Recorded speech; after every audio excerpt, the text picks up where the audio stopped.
ഞാനിവിടെ പുറത്ത് വെച്ചേക്കുന്ന ഒരു ചെടി കാണിക്കാമേ. നല്ല പൂക്കൾ വിരിഞ്ഞ് നിൽക്കുന്ന ഹയാസിന്ത് എന്ന് പറയുന്ന ചെടിയാട്ടോ ഇതാ. ഇതിൻ്റെ പ്രത്യേകത എന്നാന്ന് ചോദിച്ചാൽ ഇതിന് നല്ല സ്മെല്ലാണ്, നല്ല ഫ്രാഗ്രൻസാണ് ഇതിന്.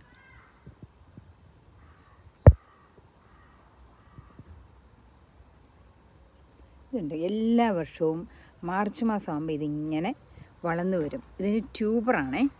ഈ ചട്ടിക്കകത്ത് ഇതെല്ലാ വർഷവും തന്നെ വളർന്നു വന്നോളും. നമ്മൾ പ്രത്യേകിച്ച് ഒന്നും ചെയ്യേണ്ട, ആ സമയമാകുമ്പോൾ തന്നെ വളർന്നു വരും.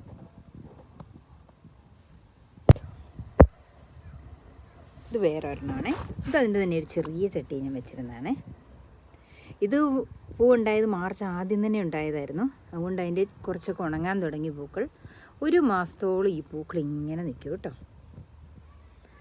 ഇതിൻ്റെ സ്മെല്ലാണ് എൻ്റെ ദൈവമേ, ഭയങ്കരമാണ്. ഇത് ഇൻഡോറായിട്ട് ഇത് പൂ ഉണ്ടാക്കി കഴിഞ്ഞെടുത്ത് വെക്കുകയാണെങ്കിൽ ഉണ്ടല്ലോ, നല്ല സ്മെല്ലായിരിക്കും ആ റൂം നിറയെ.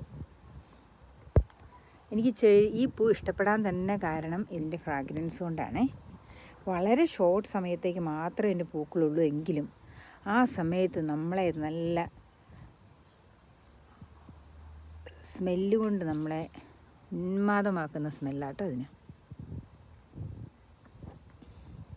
പിന്നെ ഇത് കണ്ടോ, ഈ പൂക്കൾ ഇങ്ങനെ ഒരിക്കലും നട്ടു വെച്ചാൽ ഏരിയ മൊത്തം അവർ പിടിച്ചെടുക്കും. അങ്ങനത്തെ ഒരു ചെടിയാണിത്. ഞാനിവിടെ ഒരു കുഞ്ഞ് ബഞ്ച് കൊണ്ടുപോയി നട്ടതാണ് പുറത്ത്. ഇത് ചട്ടി വരെ കയറി പിടിച്ചു. ഇത് കാറ്റിലൂടെ ഇത് സ്പ്രെഡാകും എല്ലായിടത്തേക്കും ഇതിൻ്റെ വിത്ത്. ഇതിപ്പോൾ ഒരു കുഞ്ഞ് ഉണ്ടായി നിറച്ചുണ്ട്. അതിൻ്റെ പേര് ഫോർഗെറ്റ് മീ നോട്ട് എന്നാണേ.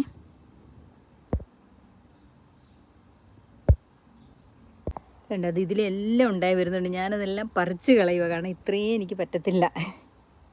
ഇതണ്ട, മണ്ണ് വേണ്ട അതിന്. അതണ്ട, ഈ ടൈലിൻ്റെ ഇടയ്ക്ക് പോലും ഇതുണ്ടായി വരുക. നല്ല ഭംഗിയുള്ള പൂവാട്ടോ. പിന്നെ ദേ ഇവിടെ നിൽക്കുന്നുണ്ട് എൻ്റെ നാരകം. ഇതാണ് എൻ്റെ നാരകം. കണ്ടോ, ഈ നാരകത്തിൻ്റെ ചിലതൊക്കെ കറുത്ത് പോകാൻ തുടങ്ങിയിട്ടുണ്ട്. ഇവിടുത്തെ കാലാവസ്ഥ ഒട്ടും സ്റ്റേബിൾ അല്ലാത്തതുകൊണ്ട് നാരകം ഇങ്ങനെ ശരിയാകുന്നില്ല. ചിലപ്പം പിടിക്കുമായിരിക്കും. കുറേയൊന്നും കുഴപ്പമില്ല നിൽപ്പുണ്ട്. ചിലതൊക്കെയാണ് ബ്ലാക്കായി പോകുന്നത്. സാരമില്ല, കിട്ടുന്നത് കിട്ടട്ടെ അല്ലേ. ഇതുണ്ട്, ഇതൊക്കെ കേടാകുന്നുണ്ട്. ആർക്കെങ്കിലും ഈ നാരങ്ങ പിടിച്ചു വരാൻ, ഈ പൂക്കൾ പോകാതെ ഈ കുഞ്ഞു നാരങ്ങ പിടിച്ചു വരാനുള്ള എന്തെങ്കിലും വഴികളുണ്ടെങ്കിൽ പറഞ്ഞു തരണം കേട്ടോ. ഞാൻ എല്ലുപൊടി ഇട്ട് കൊടുക്കാറുണ്ട്, മുട്ടയുടെ തൊണ്ട് പൊടിച്ചിട്ട് കൊടുക്കാറുണ്ട്. അത് രണ്ടും നല്ലതാണെന്ന് കേട്ടിട്ടുണ്ട്. അതുപോലെ ഇതിന് ഒത്തിരി വെള്ളം ഒഴിക്കുകയില്ല. ഇലകളിങ്ങനെ ഡ്രൂപ്പിയായിട്ട് വരുമ്പോൾ ഞാൻ വെള്ളം